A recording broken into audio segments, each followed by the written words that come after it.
How's it going, everyone? This is Andrew from Drew Code Sports Talk coming at you for day 18 of our 30 for 30 MLB style.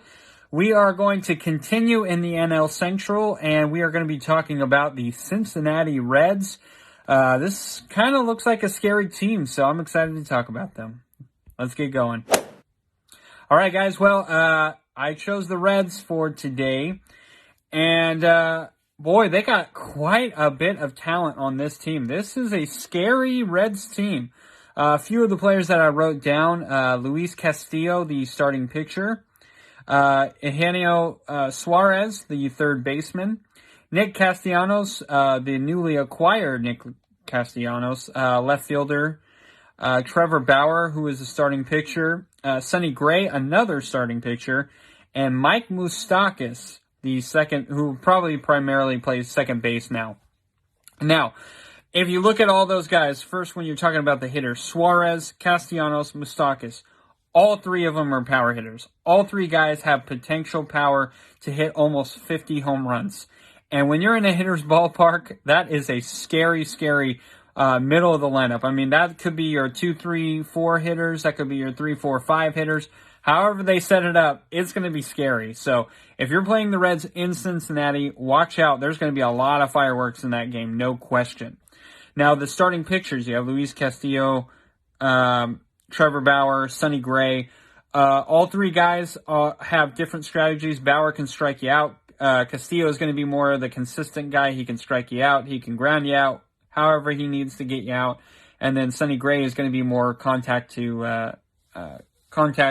pitcher, where he's going to make you make contact, but either ground ball or pop fly. So they got a lot of talent, but I went with Eugenio Suarez. Now, Suarez, the last 4 years, he has had over 20 home runs or more.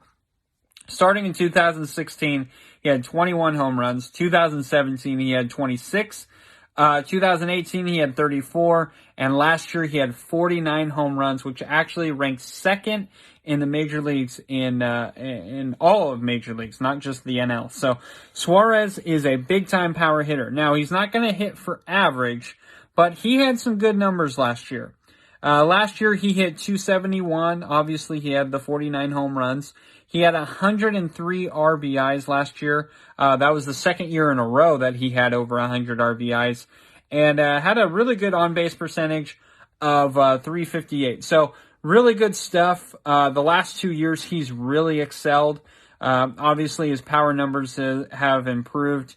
2018 was his best year in terms of batting average in 283. So he does have the potential to hit for average. Now, he is a career 265 hitter, so he's technically not an average hitter yet, but he has the potential to be that. He can get that on-base percentage.